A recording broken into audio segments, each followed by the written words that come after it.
Welcome to the CEO Pulse podcast, where you find the real, the raw, and the mind of entrepreneurship. Today, we have one of my best friends, Justin Thorstad. He's a very, very successful real estate broker here in Maricopa County. Dude, so happy to have you. Thank you for being a part of the show, for coming in and then sitting down with me. No, thanks for having me on. It's an honor, and I'm really looking forward to it. So it's exciting. Yeah, man, let's dive right in. So you have a very successful brokerage right now, and you've seen like exponential growth over the last couple of years. Your entrepreneur story has been one of ups and downs, like most of our stories. But yeah, please elaborate, man. Like, tell us how you got involved in entrepreneurship. Decided to jump and take your own leap of faith and go from there. Yeah, so I started in real estate 17 years ago. And just as a 21-year-old kid, not knowing what I was doing. But I got into it because I wanted to learn how to invest in real estate. So I figured, well, let me just go get my license, and I'll learn how to do some deals that way, and I'll find some deals, and I'll have an in. And little did I know that investing in real estate and building a real estate business were two completely different worlds, man. Yeah, like all together.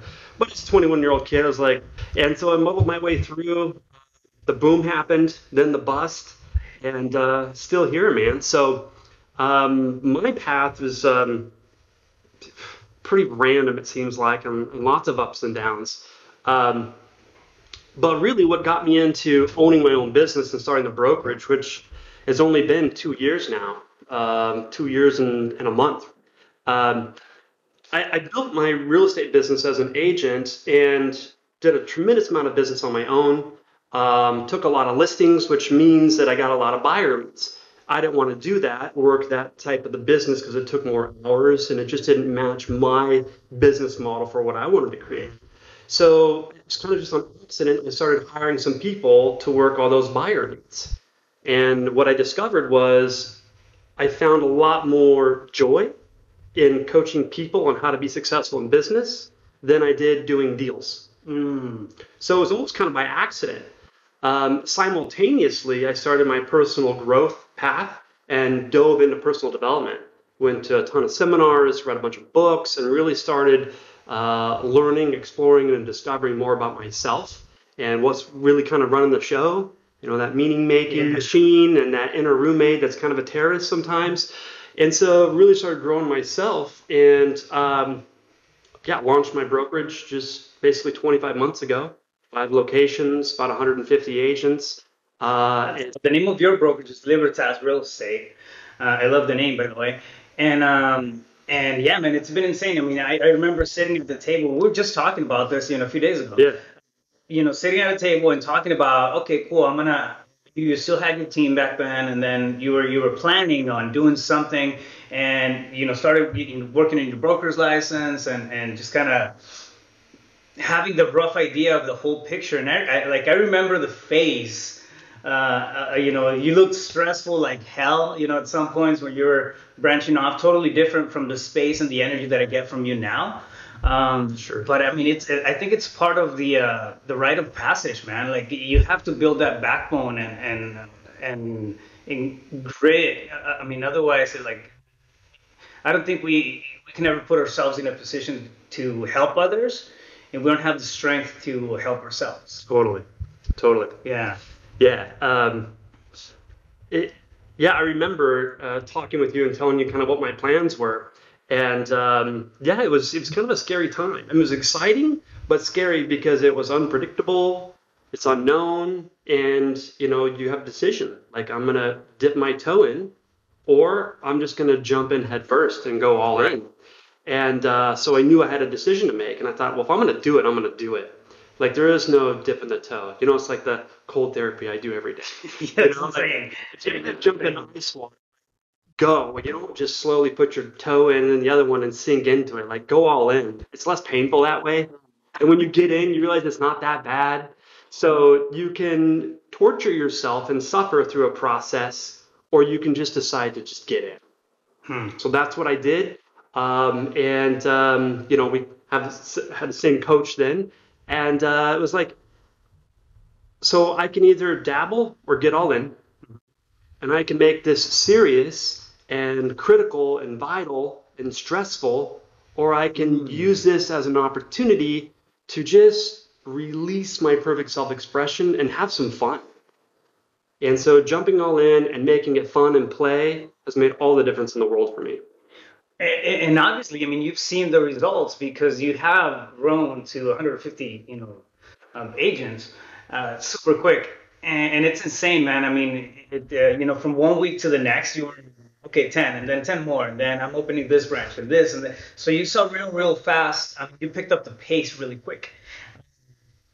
You said something right now, which is it's kind of coming from a space of making it. I mean, either making it be a task and be something that you're not enjoying to looking at it as something playful and something that you can be full of joy in.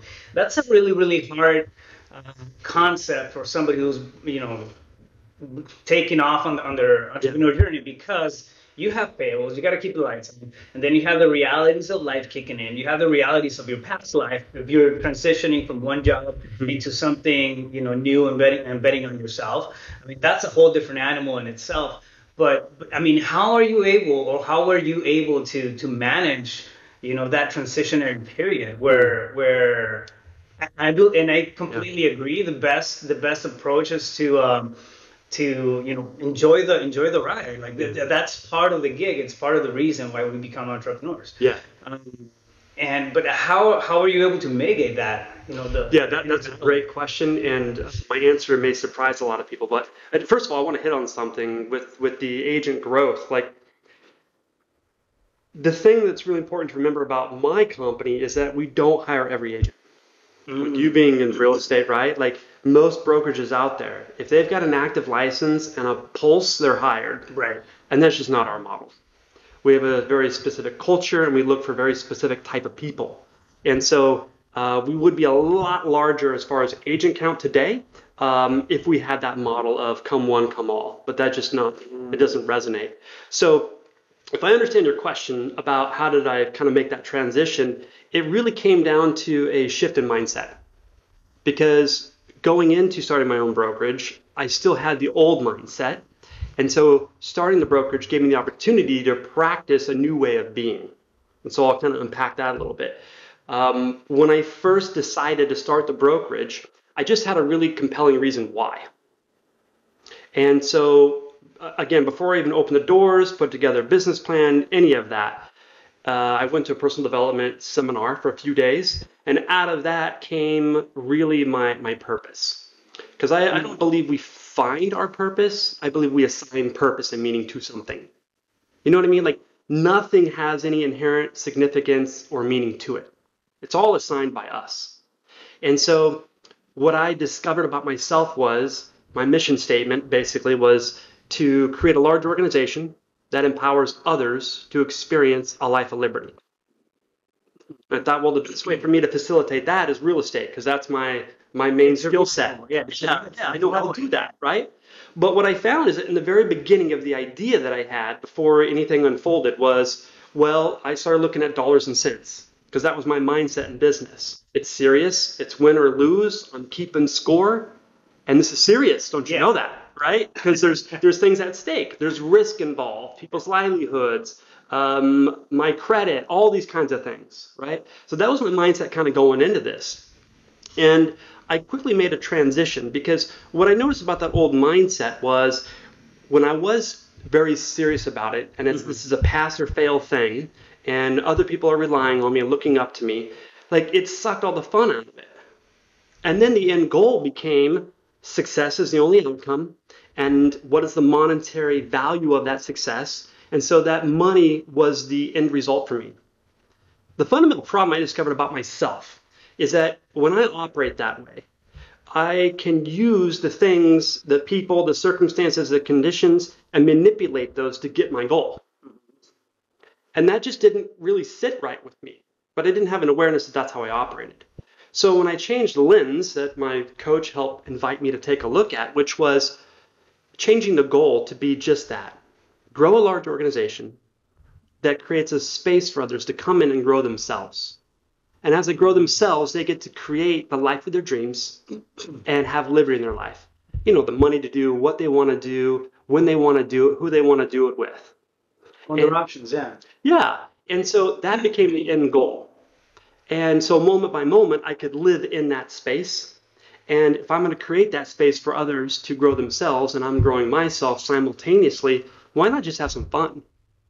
And when that became my focus, it seemed like all the other details unfolded for me and success came easy, effortlessly, and rapidly. Versus looking at dollar and cents and being so focused on seriousness and manipulating people or circumstances to get the goal. The goal was to just be. To be love, to be light, to be abundant, to hold a space for others, to come question, explore, and discover more about themselves. That's beautiful, man. I think that one of the biggest like fallacies out there is the thought that you gotta have to be. Oh, you're touching on my favorite topic. And sounds dangerous. But it is, and if I can elaborate on that a little bit, it's okay. I gotta have, $1 million in the bank account so I can be successful. And of course, after the being comes the feeling of it, and embracing it and owning your truth, right? And that's ultimately what it comes down, to. But I think that's laid out backwards. Totally. Wouldn't you agree? Yeah? Yeah, so this is my favorite topic, by the way. I call it the world's greatest success formula. It's not something I came up with. It's something that I learned long ago, and through all of my studies, because I study constantly, I've just refined it and added more details to it. And it's basically this. The world's greatest success formula is just that. It's a formula. It's a syntax. So there's a certain process to it, right? Okay. So number one is be. Like, what is your state of being, right? We're human beings, not human doings. You know what I mean? Yeah. So the question of the day is not how are you doing, it's how are you being. And beingness I define as like your dominant thoughts and feelings. So thoughts are language of the mind, right? Feelings are language of the body, your emotional state. So if we take your thoughts and feelings and put that together, that's your state of being. Now, I think the thing people really, what I hope they come to realize is, like, they look at the doingness. So number two is do. So be, do, have is the formula. Be, do, have. So number two, the doingness. I do a lot of classes for agents. I got agent evolution, all these different types of things. And I always ask people when they come to the classes, what are you here to learn? And 9 out of 10, it's like, well, I want to know how to do more, bigger, better, or differently. It's like, okay, there's space for that, and it's important, right? To have a strategy or a tactic, an approach to something. But people get lost in thinking that the doingness is the answer. It's really not. But for example, if we take myself and somebody else that's brand new to the business, we both have the same exact tactical approach or strategy to go get business. Right. Obviously, we're going to have two different results. So what's the common denominator? The person that's showing up to the party, that's showing up to the plan. What is their state of being? What are their belief systems? What's their self-image? Because what I really desire for people to understand is all behavior, all of it, is driven by belief. For example, like you know my story, right? Like just 2 years ago, I was 68 pounds heavier. Well, my behavior was I ate poorly, I didn't exercise, and my behavior was a reflection of what I thought about myself. And so people are like, well, how did you lose all the weight? Actually, it was effortless. I changed the way I viewed myself. I changed the way I felt about myself. And my behavior fell in alignment with those new beliefs. And so the weight just came off. Yes, I ate differently. Yes, I moved my body. Very little. You know what I mean? I exercised 2 years ago. What I did to release the weight is the same thing I did this morning, which Rafael will put me to shame. But, it's I want to tap into that. I think it's insane. But I want to know the reason behind it. Yeah, so, I exercise up to 12 minutes a day. That's it. I just move my body to celebrate it, to show it love and respect, not to improve it or make it better because it's not enough. I'm already enough.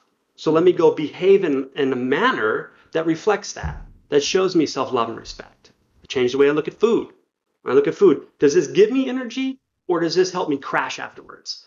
Well, it's pizza, so I'm going to need a nap after. You know what I mean? Yeah. So it's just changing the way I look at things. But the thing for people to remember is behavior is always driven by belief. And so if you think differently, you feel differently, you're going to behave differently. Well, when you behave, that's an action, right? So for every action, there's an equal and opposite reaction. That reaction is nothing more than alteration of your circumstances, condition, or environment.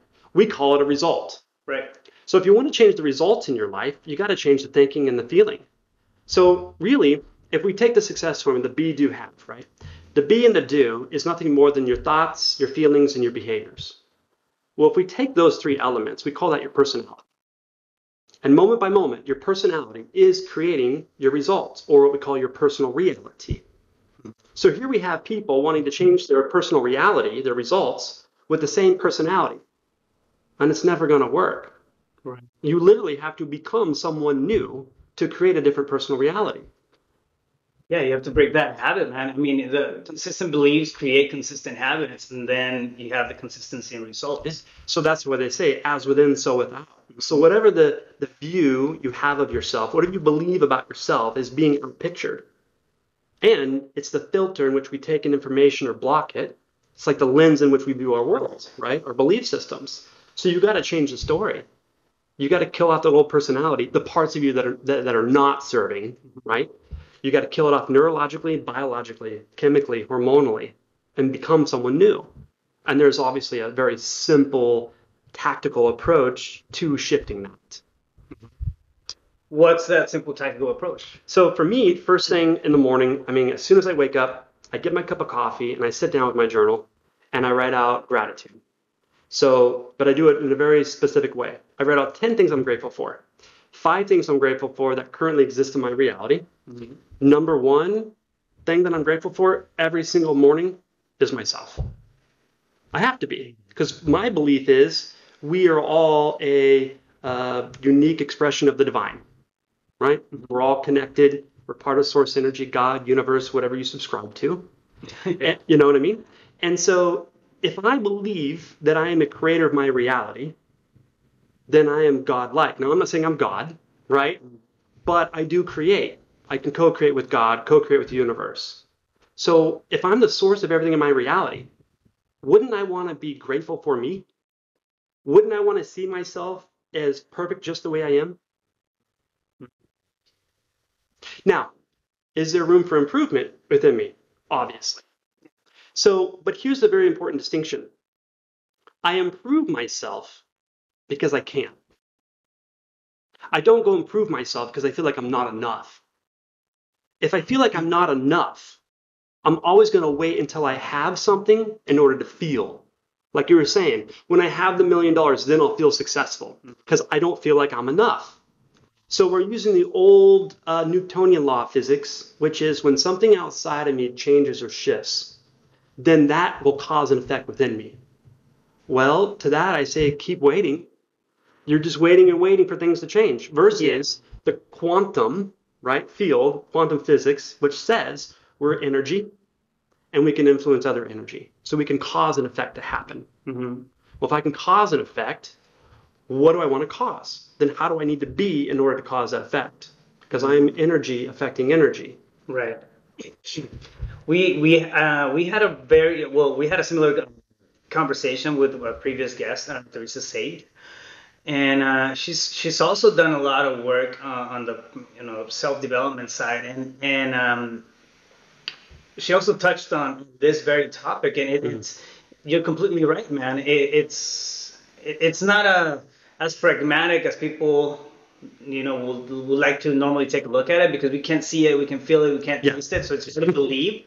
But it's out there, right? Totally. And like, how many times have you walked into a room, or you've had somebody walk into a room and completely change the energy of that room? Mm-hmm. I don't understand exactly. I mean, I can't break it down and explain exactly how it works. I just know it happens, right? And the same energy goes forward into everything that you're doing. I mean, hence creating the magic that you're creating right now in your space.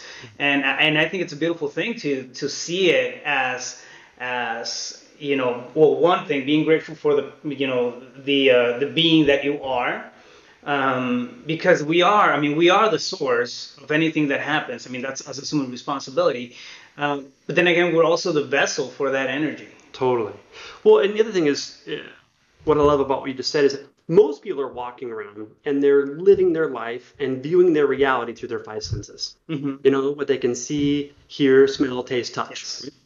And while that's fun, that kind of judges lag measures results. Yet what produces desired results is using higher mental faculties, like our will, our desire, our imagination, our intuition, our sense of reason and logic.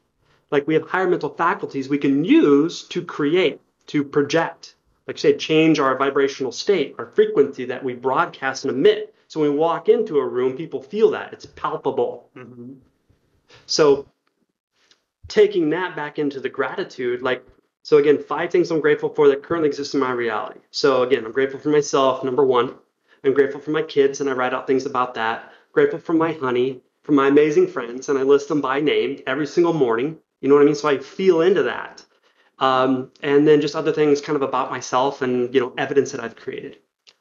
Real important, the next 5 things I'm grateful for are things that are on my vision. So I got a 1-year and 3-year vision. So I write out what my life looks like a year from now, if I'm already there. So I use my imagination to fast forward in a year, and I'm looking back over the year and writing out what I accomplished. So it says something like, I'm so happy and grateful now that my business looks like this. I've accomplished that.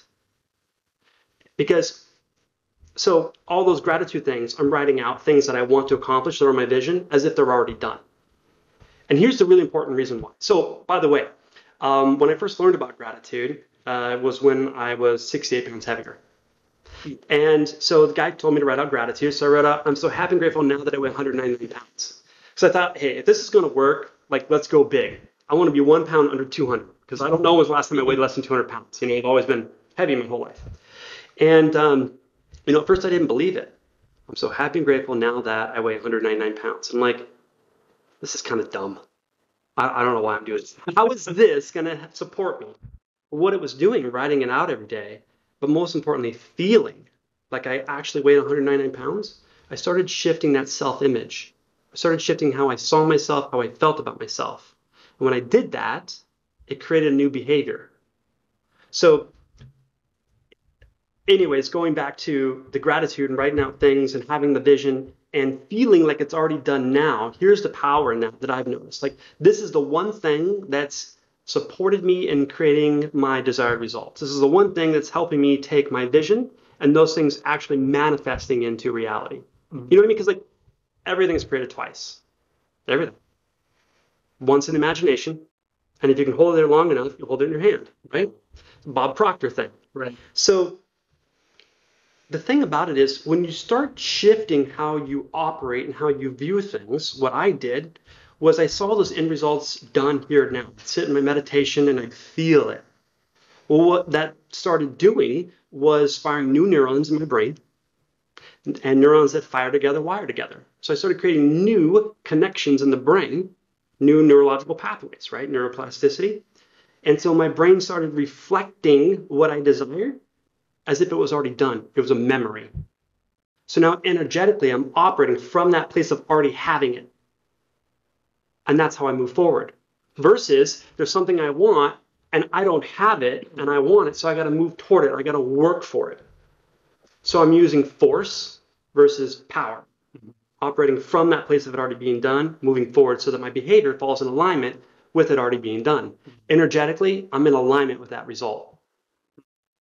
So that's how you shifted from having to being to being and then having. I love the structure that you have to it, and I like the approach of your gratitude session in the mornings, because you're at the beginning of it. First 5, it sounds like you're elevating your vibrational energy. Totally. Your space, you're vibrating your sense of gratitude, not just saying I'm thankful for this, I'm thankful for that, I'm thankful for. And I get it. Sometimes we just have to go through the motions and say I'm thankful for salt, right? Just because it just happens to be one of those days. But I think we can always dig a little deeper and then really, bite into the stuff that we're really grateful for and put ourselves in that state of gratitude early in the morning and if you follow that, with the vision, which is exactly what you're doing. I mean, you're going to carry on that emotion, that feeling, that vessel of energy into that vision. And then what happens, man? I mean, you have 150 agents in 2 years. Yeah. Well, it's about that. It's about raising your vibration, your frequency, We attract what we are, not what we want. So if we attract what we are and your vibration's low, what do you think you're going to get more of? Right. So what mechanism can we put into place to raise our vibration, our frequency, first thing in the morning so you can carry that throughout your day? And gratitude has been one of the greatest things that I've discovered to put me in that state first thing in the morning. I love it, man. Yeah. Is that something that you carry forward, like in your organization, in your company? Oh, totally. You push it? Yeah, absolutely. In fact, classes that I do for agents. Let me push it. Let me rephrase that. I mean, you bring the awareness to your team? Absolutely. Yeah. So, having a morning ritual. I don't like the word routine because that's mundane and boring, right? Like that's obligation. That doesn't inspire anybody. Yeah. But my ritual, I get to show up to because it's for me. It's my sacred time that I give to myself. And I do it before my honey, the kids, anybody wakes up. So there's no interruptions. It's my sacred time that I get to invest into me. It's a sign of love and respect to myself. You know what I mean? Yeah, absolutely. Yeah. So I wake up, do the gratitude, and then I roll that into some breath work, some Wim Hof, and I roll that into some meditation. So I quiet that inner roommate, get that guy to shut up. And then I take all that energy back that is using. Right? There's some simple techniques and just practice, right? And so once I can quiet that analytical mind, now I've taken all my energy back and I can direct it in my imagination on what I want to focus on. Get intentional about quieting the analytical mind. It's one of the it's always been one of my biggest challenges. Going back to you mentioned Wim Hof. And I know you've been doing this crazy thing about jumping into like ice cold, crazy water, Tony Robbins style, and all that stuff. Tell me about that. Like I've never been able to understand it. I've read theory on it, but I've never done it. I think I did it once, and that's because I fell over it. It was on accident. It was an accident. I walked by a cold pool and fell into it. But tell me about it. So I think first of all, what I want people to understand is to get in ice water. Even today, and it's been probably a good 3 years, every day, it still sucks. You know what I mean? Like, I don't go, ooh, yeah, ice water. Now, I guess I do sometimes when my core temperature's hot and I just want to cool down. So in the summertime. But in the wintertime, when I get up, it's dark out, it's cold out, and then I'm going to jump in my pool that's probably 51 degrees. Like, I don't look forward to that. It still sucks. Yet I'm consistent with my practice for really two main reasons. Like, if you do some study on it, if you Google it, there's 1,001 medical reasons why it's good for your system. Your cardiovascular, your lymph nodes, reduces cortisol levels, and boosts good hormones. It does all kinds of wonderful things. So that's good and great. But there's two main reasons why I do it, and I do it consistently. Number one is, and I know, like, especially when I first started doing cold plunge, it was in the winter, and I'd walk up to the pool. It's dark outside, it's freezing, the water's cold, and I'm like, oh man, I don't know if I want to do this, But wait, who's gonna know if I don't do it, right? Well, I'll know, and I'll beat myself up about it all damn day, right? So just get in the water. So what I'm saying is this: like, the main benefit to me is it taught me that I can give myself a command and follow it, and not listen to that inner roommate, that terrorist, that tells me all the reasons why I don't have to, or I shouldn't, or it shouldn't. It doesn't really matter, right? Like, how many times do I allow that roommate to talk me out of things in the past? Whereas now I hear it and I'm like, I see you, I hear you, thank you for your input, shut up. Because I have control over myself and I'm not listening to this dictator anymore. So using the cold therapy was an opportunity for me to practice. I'm giving myself a command. I'm getting in the water, and I'm not going to stop walking until I'm in the pool. Like, I'm not going to stop at the edge and think about it and have a discussion. No, I'm going to move and I'm going to go. And so if we could take that state of being into our working day, of like, okay, there's this uncomfortable task I got to do. There's this cold call I got to make, and I'm afraid of the rejection. And what if this happens? I mean, what if that happens? You know what I'm talking about? You're like, how many times a day can that happen? And so what would it be like then? First thing in the morning, you give yourself an opportunity to hear that inner roommate talk you out of something, and you're like, shut up, watch me go. And you can take that into the rest of your day. So anytime that inner roommate pops up and wants to tell you why you shouldn't move forward on something you already committed to doing, you're just going to go and you're just going to get it handled. So I execute a lot more. The other thing is this: emotional control over myself. It's been one of the biggest hurdles I've had to work on and still struggle with at times. Okay, so I get in the ice water, and instantly what happens? I'm physically and emotionally triggered. I want to get out. It's uncomfortable. It hurts. I'm not able to breathe. You know what I mean? I'm triggered. And so... You go to fight or flight. Yeah. And so getting in there, and then I've decided I'm going to take control over myself. I'm going to get my breathing under control. I'm going to surrender to this process. Now, I don't mean surrender as in like give up. I don't mean surrender as in defeat, like white flag. I mean surrender as in true, complete acceptance of what is. You know, we look at this quarantine situation. Like in the very first 2 weeks, I was fighting it. I was in resistance to the change in my environment. And through that, I was investing a lot of energy in that resistance. And what you resist persists because you're feeding it your energy. And that's valuable energy you're not taking back to use to increase consciousness and manifest, right? So if I'm in the water and I'm triggered and I've already committed that I'm going to gain control over myself, emotionally, physically, mentally, right? And I'm going to accept the situation. Now what happens is I find that I get myself under control and I can direct what I want and what I want to be, what I want to do with ease. So every day it's an opportunity for me to practice that. And I haven't even gotten dressed and left the house yet. So where else in my relationships can I practice surrender, acceptance of the situation? Where else in my business, when things don't go how I want them to, or things don't meet my expectations, can I practice accepting the situation? Now, I'm not saying accept and be like, okay, everything's great.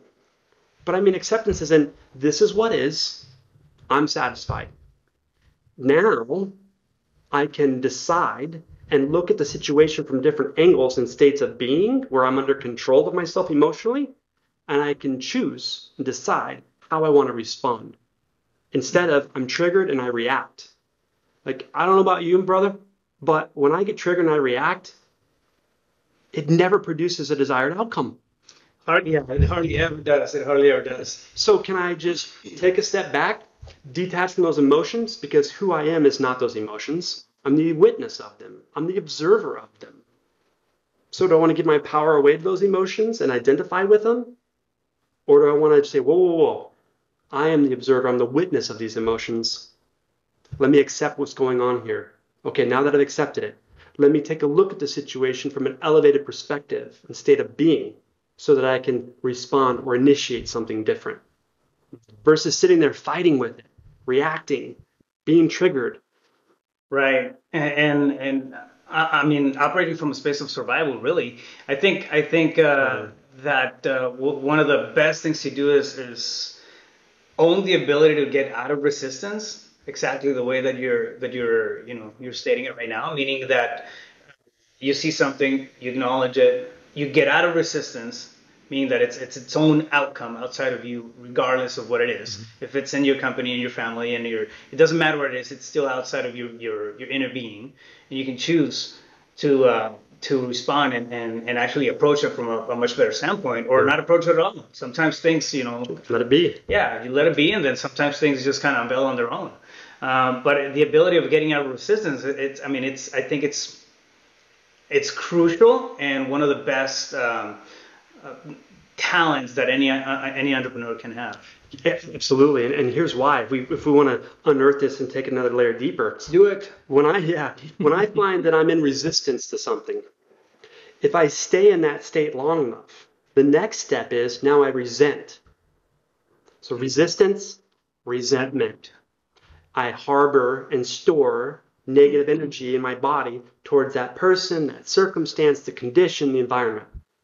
And if I stay with that long enough, now I'm going to go to the third R called revenge, which is breaking the relationship.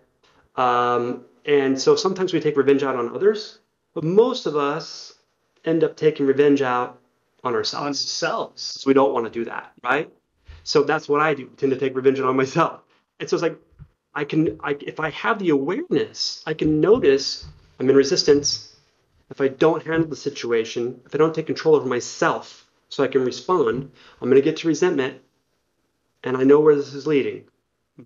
So I can choose then to stop this negative cycle and process and be different. And so what mechanism do we have every single morning before we even get dressed to leave the house to prime our state, to be that person?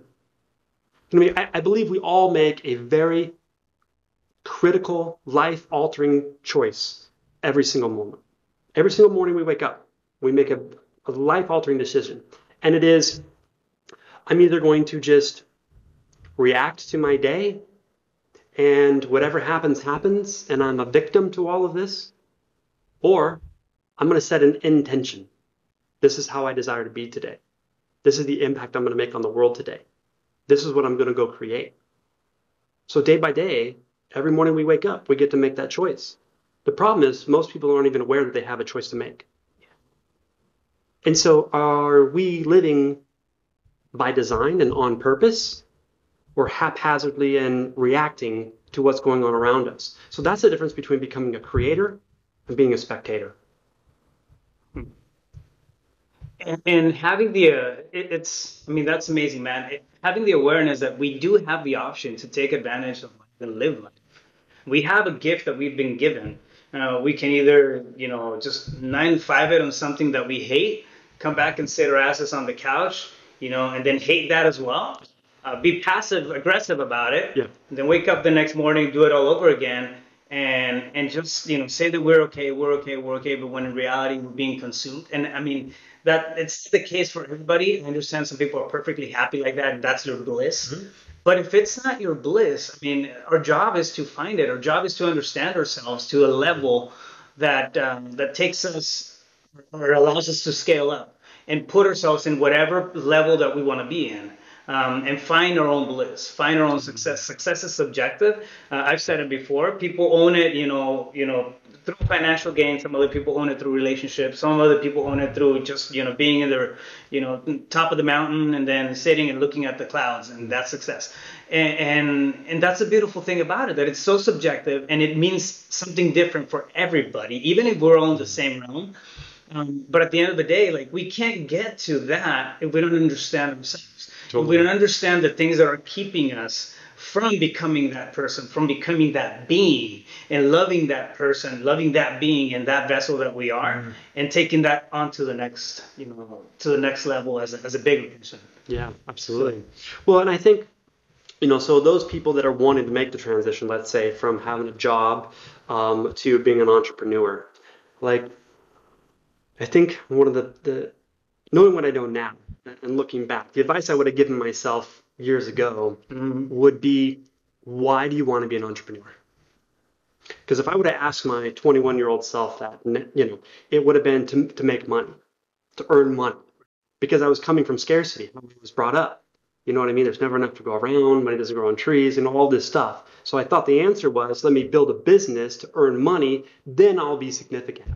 Then I'll have worth. Then I'll be valuable, right? It's like you said, it's like, when I have, then I'll be. That was my mentality when I started. And now it is, like, I think it's the essential principle in business. How can I identify where my bliss is? Like, what is play to me? And how can I monetize that? Whereas most people are saying, how can I go earn money and then attempt to find joy or bliss in some of the actions? And it's just so backwards. It's funny that you mentioned that, man. And this is recent through meditation sessions. I mean, I get a lot of golden nuggets that come out of the set, and I'm not even good at it, man. I just sit down. If you're doing it, you're good at it, bro. I just sit down to meditate. The probably get into it for 2. The rest of them is me, just kind of bullshitting around the head. And then 2 that are really, really, really essential. But those 2 are completely worth it, man. Yeah. Well. And anyways, one of the things that came, that kind of dawned on me is okay. What's you mentioned purpose at the beginning of the talk, right? And finding whatever is going to be meaningful, whatever is going to be purposeful for us, for our journey it's crucial, right? Because it's going to give you that fuel. And I think like when most entrepreneurs are jumping into it, the at least for a great quantity of us, and I'll throw myself in that, it's the financial gain. All right, cool. I'm going to do it for money. I'm going to do it for money. I'm going to do it for money. And then, not that you have to become, super wealthy and a millionaire to let go of that purpose. But I mean, when you find out that there's something bigger, like, all right, cool. I may not be a millionaire yet, but you know what? I can transition into having a different purpose. Like I need something else, not just the monetary gain. So basically, you get to a point where you're out of survival mode. And that allows you to breathe. That allows you to see, the next horizon. And then that's when I think that's really when the beauty of entrepreneurship starts kicking in, because you're able to impact other people, just like the 150 agents that have access to you on a daily. I mean, you put together trainings all over the place on a weekly basis, and if you hadn't gotten yourself out of survival mode at the beginning, somehow, some way. Through having a purpose that's, okay, financial gains, that be the first stage of it, but that evolves. I mean, it evolves with us as we do, as beings. Thank you for saying that. Yeah, that resonates with me 1,000%, because I believe now business is a spiritual game. It really is. Yes, there's a very tactical approach to it. There's forecasting and strategy and all these kinds of things, and it's super important. Yet what I find is that the only bottleneck in my business is the one that's in my psychology that's being outpictured, and it's showing up in my business. So the business is just a mirror for me to see spiritually where my growth still lies. Yet I wouldn't be able to see it that way if I'm living through my 5 senses and my end goal is money, and I'm using my senses to gauge whether I have desired results or not. And what I found for me, this is just my opinion, when I was living through my 5 senses and gauging my worth through my results, called my bank account, even when I'd set a goal, okay, I want to earn this much money, right? Well, when I get about 3/4 of the way to hitting that goal and I still got time and I know I'm going to hit it, I'd reset for another goal. And before I hit that, I'd reset for another. So I never actually stopped to take inventory that I hit the goal. Because I was always wanting more and more and more, and never taking inventory that I actually was winning. Yeah, counting the wins. Yeah, and so then I learned to look at the reverse gap. Okay, well, here I am today, but where did I start? Look how far I've come. And if I really want to grow exponentially, it's in my psychology, man. And when I focus on increasing myself, my vibration, the space I can hold for others, my perfect self-expression, man, like I'm in such an open and receptive state to allow all the abundances around me, versus the old mentality I have, which is hustle and grind. I'll work harder than anybody because I'm going to go get what I want. And I'm using my physical mass to affect other mass. And listen, it works. It's just a way. But I found that going through that process, I sacrificed so many other facets of my life, like my health, my relationships, so I can get the money. So I'd get the money, but then I'm still unfulfilled. Like for me, that's ultimate failure. To get the goal and to still feel empty inside. And I did. Well, and if I can rephrase that a little bit, I think ultimate failure is really not knowing who you are, or what your goal is, what your purpose is. I think that's what would piss me off the most. Spending 10 years on a journey, getting to that, number. If it's a number, let's call it, I don't know, $10 million. I get to $10 million, working for 5 years on that goal. I get to that number, and then I get there, and it's like, what the fuck, man? It's not what I was thinking it was. I mean, I'd be pissed. Yeah. Super irate. I'd be like, and I think that would be a failure. Totally. And here's for lack of understanding of who I am or who we are as beings. Well, and here's, if we take this one level deeper, this is the real tragedy. If we look at, let's say 2008, when the real estate market, the economy collapsed, right? How many entrepreneurs before that point were doing really well? The economy shifted, they lost everything. What happened to a lot of entrepreneurs? Man, they punched their own ticket. Oh, yeah. Committed suicide because they started getting results and they identified with the results as this is my worth, value, and significance. I'm only valuable if I can produce a result. So that was their identity. And so when you strip that away, who am I?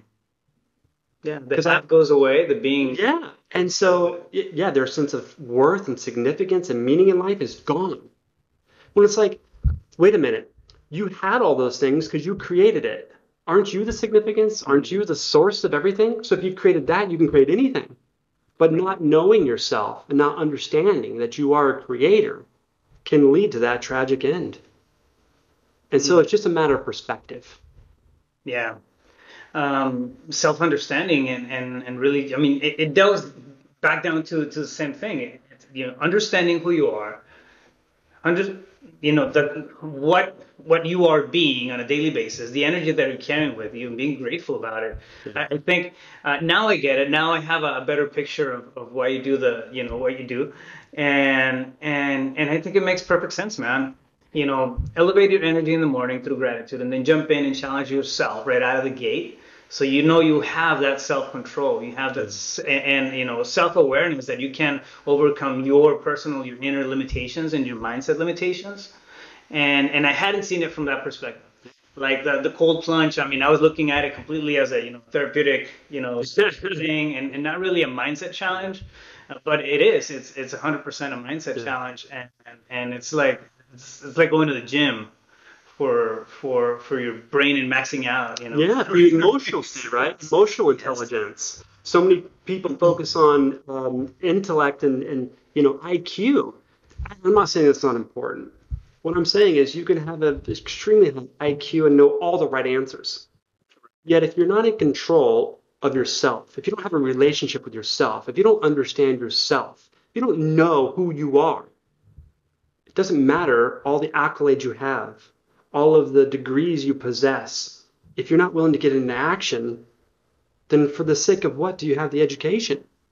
Because you're not executing on any of it. So what good does it do?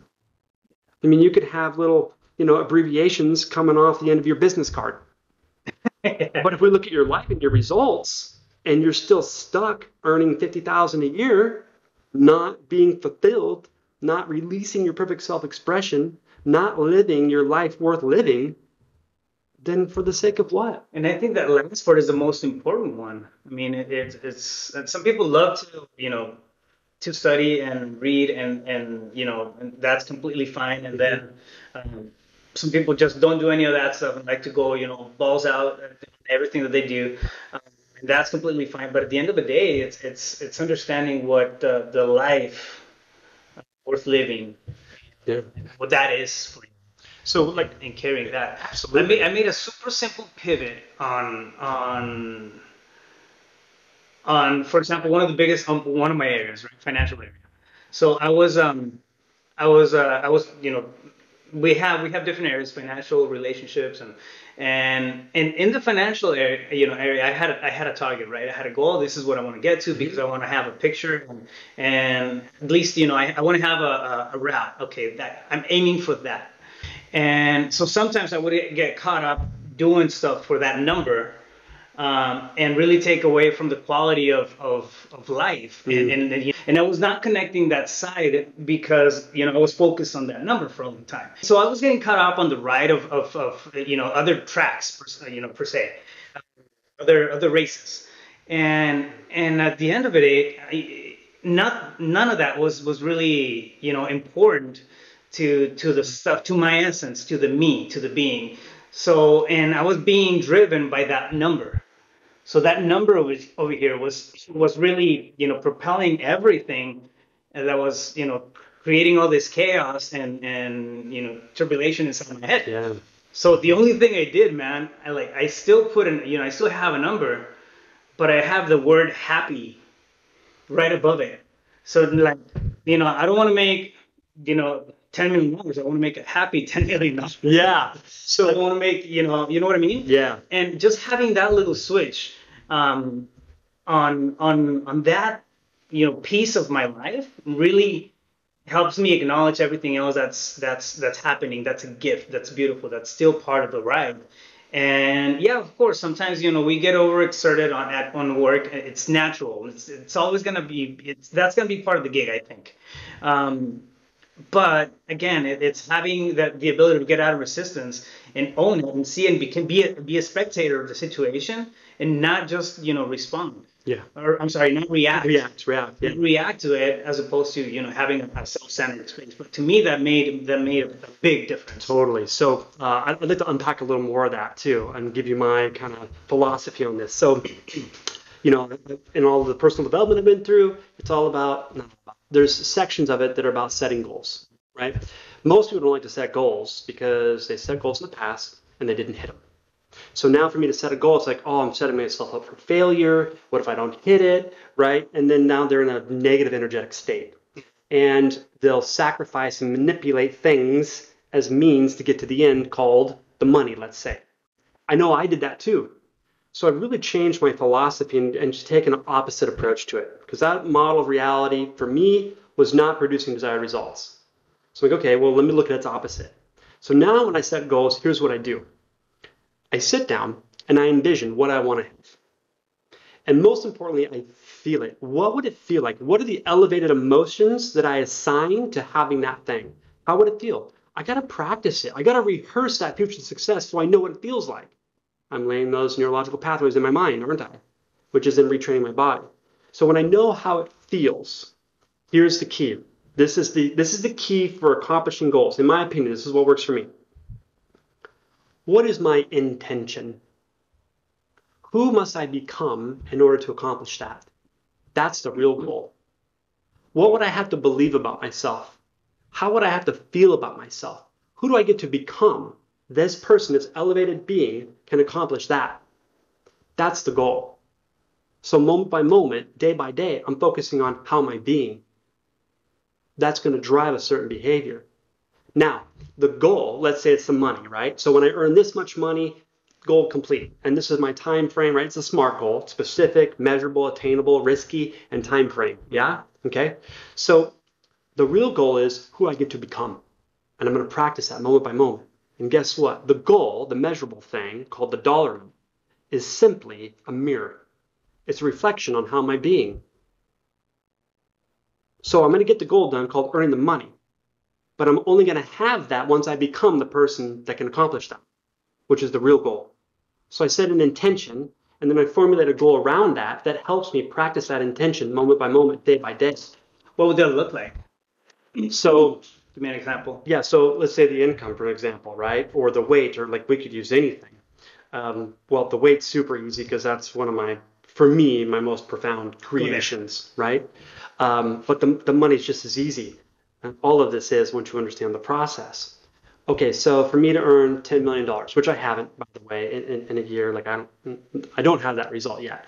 However, with my income goals, what I'm focusing on is, okay, who do I have to be? What is that person like? Well, they'd be abundant for sure. They'd know that there's just an abundance of everything they require all around them, and they're powerful enough to call things into existence, to pull things from the quantum field into its particle manifestation. That person would be very loving, not closing off their heart. They'd always be wide open. They'd hold a large space for people. Like all these wonderful qualities that person would possess.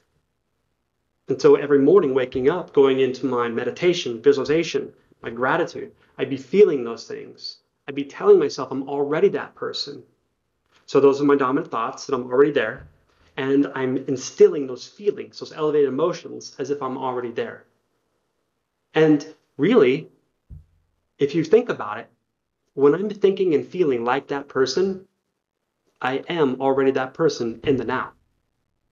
You know what I mean? Like, I think what people don't realize is we don't actually see with our eyes. And people think we do. Yeah, I can see something, so my eyeballs are what's telling me that's there. No, it's not.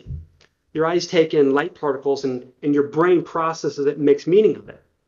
But I'm sure many people watching your podcasts and so forth know that the mind, which is the function of the brain, the mind does not know the difference between that which is imagined and that which is experienced.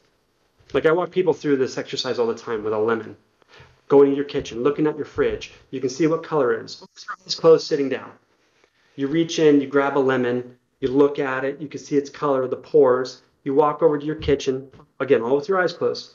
You cut open the lemon, you look at it, you smell it, and you bite it. Now, every time I take someone through that exercise, which takes like a minute to visualize this, there's a biological reaction. They salivate, they make a weird face. Something happens with their physiology. Now, how can that be?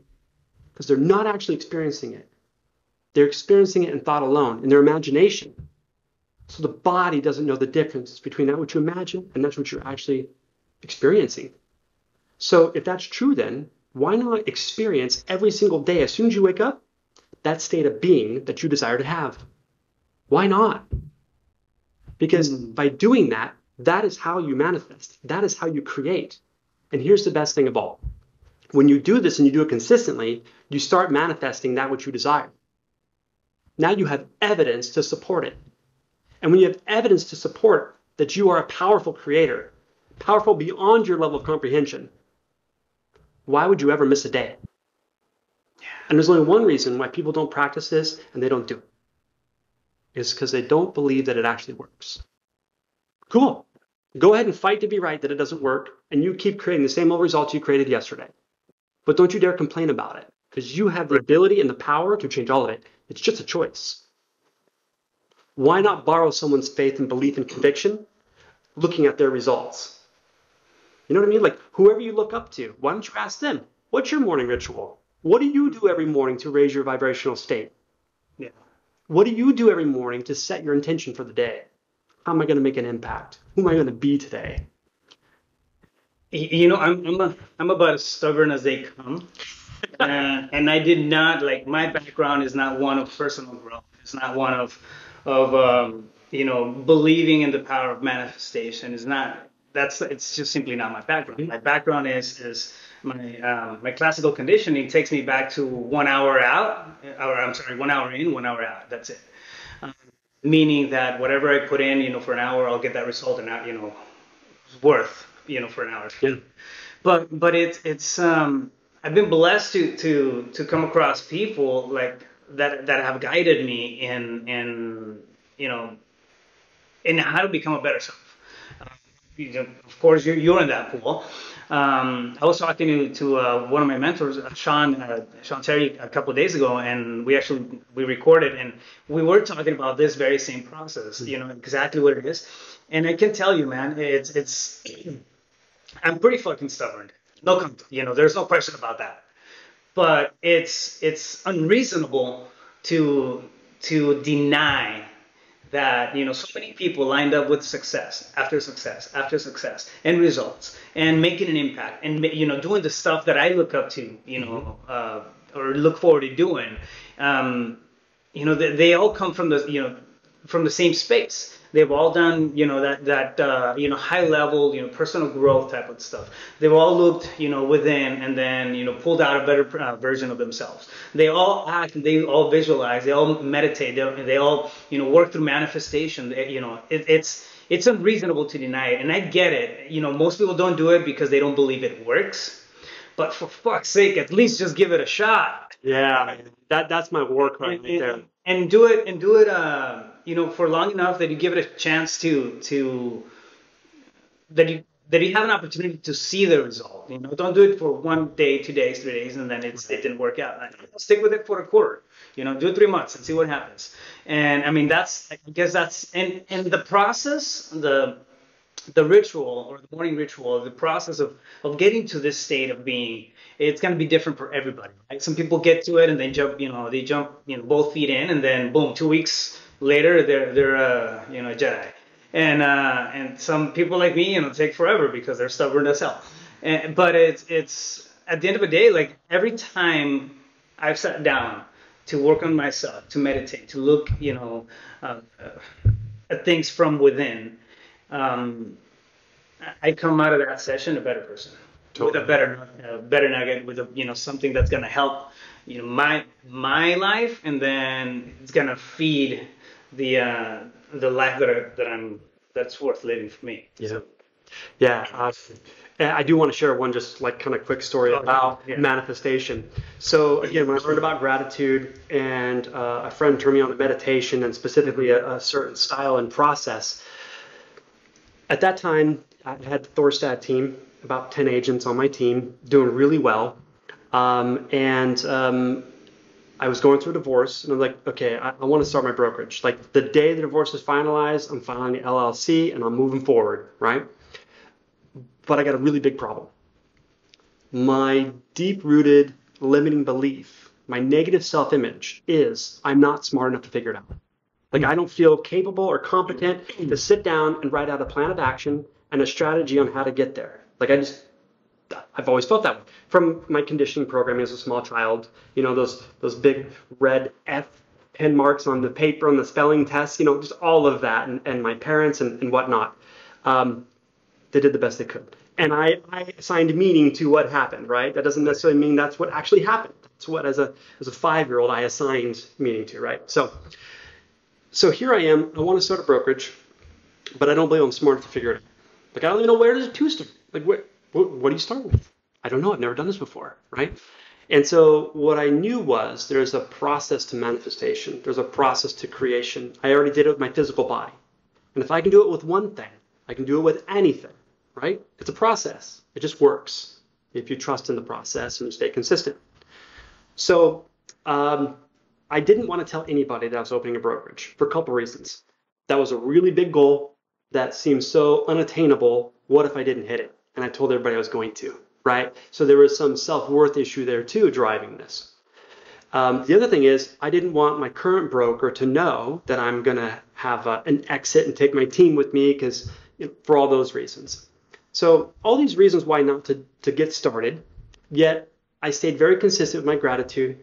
I wrote out every day what my brokerage looks like, and I felt it, and I took it into my meditation.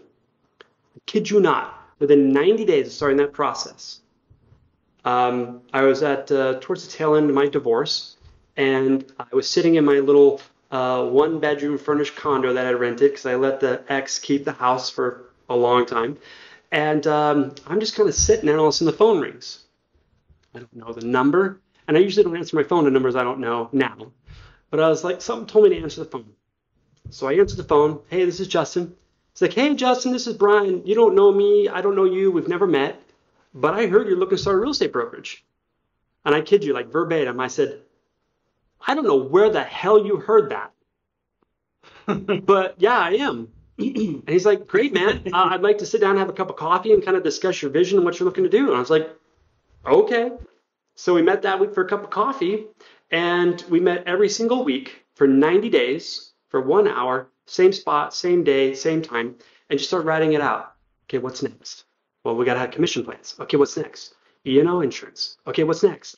Document management for the Department of Real Estate. And just started penciling it out. And then after 90 days, I was like, okay, what must get done in order to launch and just go?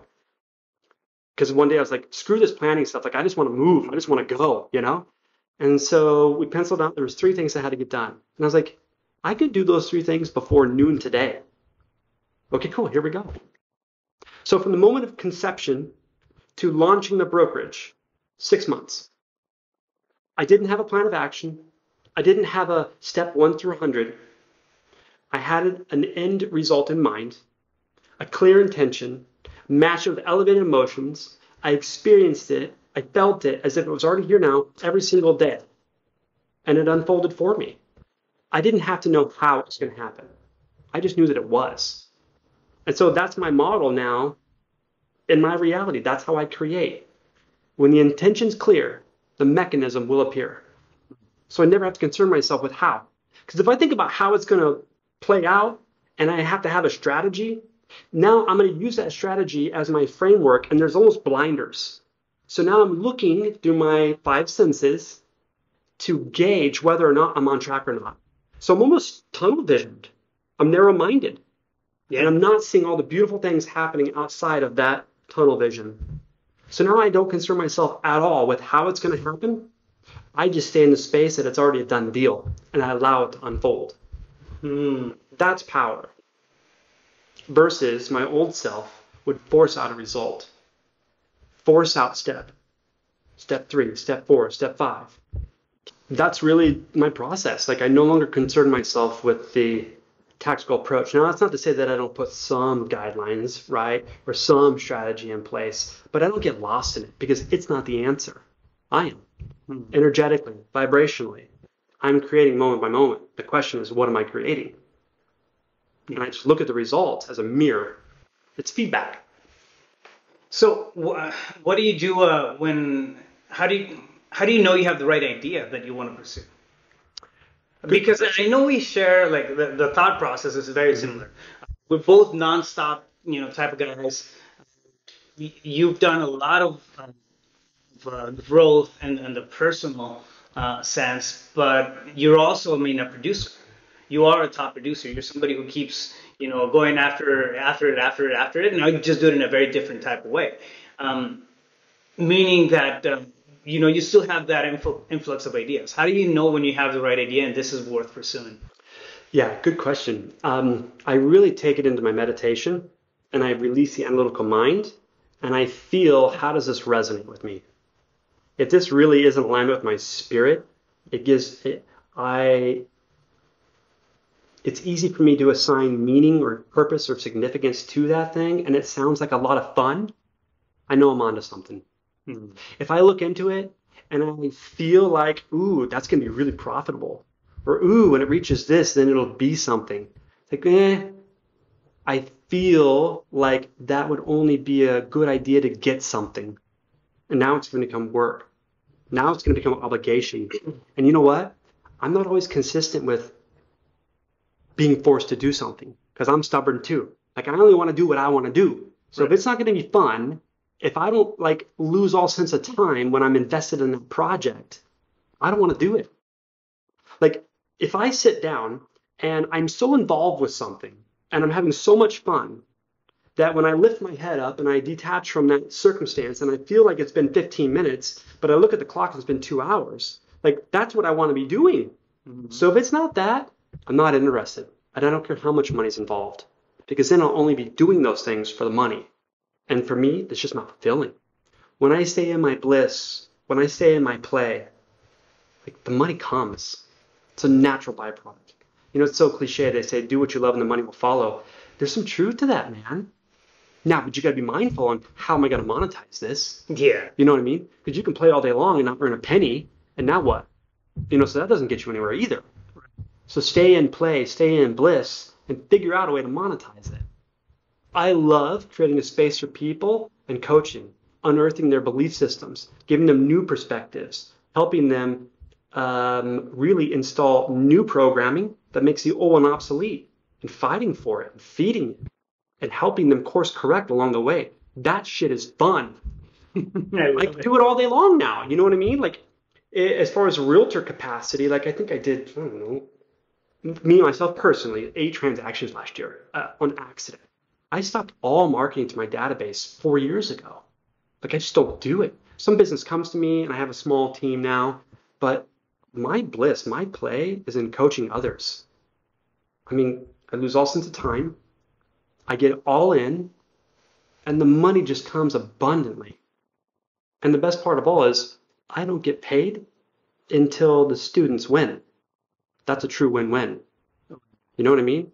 I don't say, hey, I'm going to charge you, and it's up to you to go win. No. A leader creates results through others. A leader enrolls others into action. You know what I mean? And my definition of enrollment is getting somebody else to do what you want them to do for their reasons. So how do I get you into action to go build your business for your reasons? That's enrollment. And when I do that really well, and they're enjoying the process, they become successful. When they become successful, then I get paid. So for me, that's a game worth playing. That gives me, because of that, is why when the alarm clock goes off, I just get up. I don't have to hit snooze 5 times a day because I don't want to get up. I want to get up. Hell, there's days I get up before the alarm clock because I want to, because I get to go play. I get to go live my life. And 2 years ago, this was a life I just dreamed of and thought never going to be possible. Yet, if you can hold the vision and you can back it with faith and belief and you stay consistent, it will manifest. Don't concern yourself with how. Don't concern yourself with looking through your 5 senses to see if you're on track. Just keep going. I love it. You've dropped a ton of nuggets during the talk, and it's amazing to see to have the honor to being there and see your development, over the years. Also, how you working on yourself has had the ripple effect of impacting so many lives and making so many changes in families, in the industry, because you're totally bringing a different outlook into a very traditional, type of industry. Yeah. And I love it, man. I mean, I love everything that you're about, and just your tenacity on wanting to bring awareness to people as to this is what's possible. These are the possibilities. I think it's a moral responsibility whenever you become aware of something that's great, to push it and bring light to it so other people can see and flourish from the same thing. Totally. Like lead by example, right? Yeah. So if I could just leave with 2 things. One is, for everyone listening, watching, like if you're going to go out and study, go study you. Mm-hmm. You know what I mean? Get to know really who you are, what you're about, because you're not your body. You're not your sex, male, female. You're not your bank account. You're not any of that. Those are things you have. So who are you really? And have you discovered that yet? Because when you unearth that, everything changes. Because when you change the way you look at things, the things you look at change, right? So that's number 1. Number 2 is, and I say this with all my videos and everything I do at the end, who you surround yourself with matters. Are you surrounding yourself with people that live like you want to live, meaning they hold that state of being? People with a vision, people with goals, people that are abundant mentality, not scarcity, people that live through the lens of responsible versus victim. Like, a lot of my success has come from our talks and our conversations. You know what I mean? Like, you've given me so much insight and perspective, and like, it's so just invaluable. Who you surround yourself with matters. It really, truly does. If you're surrounding yourself with people that got the 9 to 5, and when they get off work, they're at home playing, Madden 2020 or whatever, like, cool. Like, I'm not making that wrong or bad, but it doesn't align with me and what I'm creating in my life, right? So are you aligning yourself with people that are moving in the direction you want to go? Bring in the power of the collective energy. Yeah, mastermind. You know what I mean? We can support each other in creating anything. So who do you want in that circle? Personal story here. That's actually how we met, through a mutual friend, Jason. He's the only other person who's given me the advice to feel into it whenever I get an idea. Whenever I get something, and then I'm second guessing myself. If it's not through energy work or something where I can get clarity, that's where I got that token from him originally. He's really good at that. And that's the first time I heard it. Dude, feel into it. Like, what do you think about this? Oh, it sounds like a good idea, but you should feel into it. Feel into it. And at first I was like, what the hell does that mean? Am I sitting on it? How am I feeling into it? Like, how do I do that? Yeah. But again, it comes back to meditation, being self-centered on it, and then you get like little gifts. You do. In that space. So they're realizations, right? They're real truths that are being unearthed or downloaded or just given to you. Yes. And so Jason's really good at that, and I think you've increased that skill set tremendously by just staying in the practice. So I mean, look at all the beautiful things you've created in the last 2 years. You know what I mean? Like, It's been insane, man. Yeah, it's been beautiful to watch. It's fun. It's exciting. It's energetic. The possibilities, the people that have come into my life, I mean, just from being in a space of openness. And again, I mean, I don't want to say none of it, but I think a great portion of it would have not been or would not be happening if we hadn't had the mastermind that we did. Totally. So we came, that's how we met, through Jason, and then basically it's, put together a mastermind of 5 dudes, and we had, morning coffee every Thursday at 7 a.m. at Mimi's. Well, for me, it was like 7:15. He's on Rafael time. Yeah, I'm on Mexican time. But I mean, the most fruitful conversations, man, came out of that. I'm telling you, dude, it's having the ability to sit down with you guys at the table religiously for what we did for 3 years. Yeah, man. Those are the highlights of my week. And come in every Thursday at 7 a.m. and do it all over again the next Thursday. And just, I mean, embrace everything, embrace ideas, embrace vulnerabilities. We thought we were doing it for the professional standpoint, or from a professional standpoint at the beginning, because we were all real estate pros. Yeah. And yeah, we're gonna talk about marketing, lead generation, and shit. And then, I mean, I think that lasted a whole half a day. And after that, it was just continuous growth and knowledge and improvement at a personal sense, and just epiphanies after epiphanies, and then having a conversation with no agendas, and just the highest degree of accountability, really, man, because for example, at least at the mastermind that we were able to put together, one, we became really, really good friends. All 5 of us. I mean, it just it created a beautiful bond. Yeah.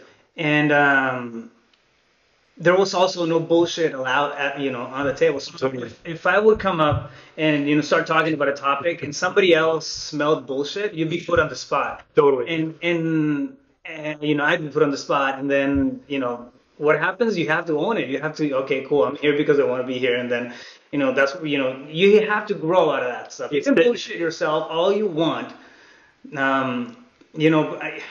at the end of the day, like it's gonna. I'm sorry. You can bullshit other people all you want, and say this, say that, but you can't bullshit yourself.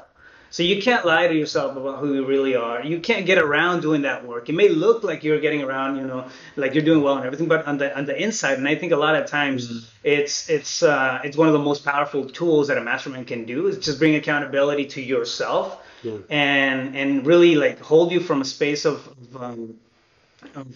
realizing, what you're being at that moment. And I mean, for me, that's one of the biggest things that our mastermind did. Yeah. And dude, I mean, if you have the opportunity to get together with a handful of people who really align to the person who you are and the being that you that you're becoming, I mean, by all means, man, now do it. And sometimes they start off as friendships, and then they turn off into the most powerful assets that you can. Absolutely. That you can have. Yeah, that mastermind, for me, what was so beautiful was we came together, and at first it was, let's talk shop, let's talk strategy, and that lasted a very short amount of time. Mm-hmm. Because quickly what happened, organically, is we all started becoming extremely vulnerable and authentic. With here's what I'm working on, right, but here's how I actually feel about myself. Here's like what I'm struggling with emotionally about this process. And when a group of people are committed to being that open, that vulnerable, that committed to their own growth, like it creates this like space of love. So, for example, Raf, you come in and you're like, yeah, I'm working on this thing, but man, I'm really stuck about this and I'm not wrapping my head around that. It's like when we've created that space together, we feel one another on an energetic level. And so that's how I know that your words are not matching the vibration I'm getting from you. And so that's to say, hey, you're full of shit, Raf. Like, that's not really what's going on. Like, I feel something else and you're not willing to let it out of the bag. And why? Well, because if I do, then they might judge me, they might think less of me. And that's just bullshit. So for me to give you, let's say, Raf, feedback, it's like, you know now that I'm only calling out bullshit because I love you, because I see you. And I see you, therefore I love you and I respect you and I admire you. So there is no judgment. Right. So if there's no judgment, what is there for you to be afraid about to be authentic and vulnerable? Nothing. So like, let's truly have it out. Let's unpack all of it so that we can get a new perspective and shift our energy, emotionally speaking, to approach our situations from a different perspective, a different level of being, different level of awareness, so that we can create bigger, better results together. I mean, for me, that's a mastermind. Right. So if you're going to come in and just talk stats and marketing and not really get into consensus, objectively and subjectively, meaning on the topic and energetically, like, it's going to be a waste of time eventually. It is, and it's going to get old real quick. Yeah, but ours didn't. Ours was a space. It was like, you know, you come in with a fake smile, but really, like, your energy's fucked. Like, I know something's up. And if you're not willing to talk about it, it's like, hey, I see you right now. I feel you. Are you going to let it out of the bag, or am I going to beat the shit out of you? Because I'm not going to let you leave here in this state. Man, that's love. We had some bully sessions there. Oh, dude, it was unreal. You walked away feeling good. You walked away feeling supported. You walked away feeling loved. You walked away grateful with a new perspective on your situation. Yeah, it's amazing, man, to understand that level of or that vibration can be felt. Mm-hmm. I got nicknamed the Gappy Wi-Fi. Yep, because I would connect really well at some points, but it's I don't know, man. It's when you build a genuine mastermind and you're putting all the vulnerabilities, you know, on the table. You know, there's no hidden agendas. Mm-hmm. To wanting to look good or impress or do whatever. Ego. You have ego. Yeah, ego is completely out of the picture. I mean, that was one of the things that I worked to the ground at our tables. Like, it was one of the things that I understood I was full of. And a lot of my emotions and my actions were driven through ego, and understanding being able to be a spectator of it. And I mean, I'm not saying that I want to shove my ego away, because I still love parts about that. Sure. But now I get to pick and choose, like, and understand where I'm coming from. It's kind of like that terrorist in your head, telling you, don't jump in the cold water. You're a sissy. You won't do it. No, yeah, I'm gonna do it. So it's kind of like that, right? So you get to pick and choose the conversations that you want to engage in. But it was one of the things that I worked through the mastermind. It was understanding that I had, a lot of the stuff driving me was ego centered instead of being, and so as I worked through that stuff, I got better in the connection with myself, with the self, right?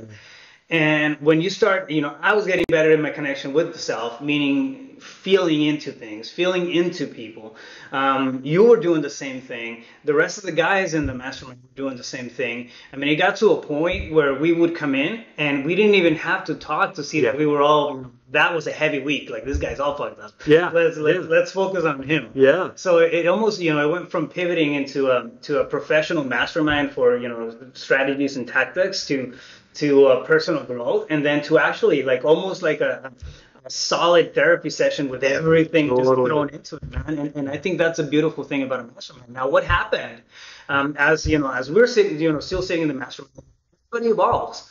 Like, we all evolved. We all, picked our own routes and started crushing it, and then, setting bigger goals and believing that we were, enough, and we were the person that we had to be, or the being that we had to be to accomplish those goals and crush it. I mean, we see it with every other guy in the mastermind as well. And what happens, we start looking into other things. We start looking into other bigger spaces. Yep. And you grow into a bigger space because you were intentional about putting the time and effort into that one space where you were completely vulnerable. If you're not in a mastermind, set one up, figure out who's in alignment with the person who you are and the being that you want to be, and go to town on it. Go to town with full transparency, and this is for listeners out there. Go to town, get into it, go all in, full transparency into the mastermind, share, and believe that you can elevate each other as you go through the process. And what comes out on the other end, it's amazing, man. I mean, it's one of the gifts of life, really. Yeah, absolutely. And one last point on that, because I think that was so eloquently stated, was, I look at a mastermind like I look at a coach. And if you're not growing and evolving with the coach or with the mastermind, like, you're wasting your time. Mm-hmm. And so if you are growing and evolving, then a coach or mastermind is going to last about 2 to 3 years, because you should be outgrowing it and you should be moving on to different things that now resonate with you. And we still all took those relationships forward. We're all still in touch. You know what I mean? So I'm not saying you disassociate, but you're elevating too. Right. And it was sad at first when we ended it, and I still miss it. Don't get me wrong. You know what I mean? But it just eventually dissolved. But we all got what we required from it. We all gave to one another. It was a beautiful time. It was a beautiful space. I'm so grateful for it. And who knows what's going to happen next? Yeah. So on that note, I mean, I think it came in at the right time. We were all in a space where we were open to actually, I think what happened, this is my theory of it. Okay. I think we found ourselves through the group, through everybody else. We found ourselves, and then we adopted. We owned the power to say, okay, cool, I'm gonna continue on with my journey. This is my journey. Yeah. And then what happened? You did the same thing. Yeah. The other guys did the same thing. And it's not, we're not inhibiting growth. We're not stopping. We're not gone, because every time we need to have a conversation, this happens. I mean, this is you on a Thursday. Yeah. And and that's a beautiful thing about it. But you get to a point where the collectiveness of the group, okay, cool, you get, this is us, this is the table, this is our space. And then at least, and I speak for myself, I got to a point where I understood myself better, where okay, cool, this is my journey, this is what I want, this is my path. Now I have, direction, thanks, to this mastermind. And okay, cool, I choose to grow with this side. Not saying that, you leave everything and then just turn your back on whatever helped you out. Right.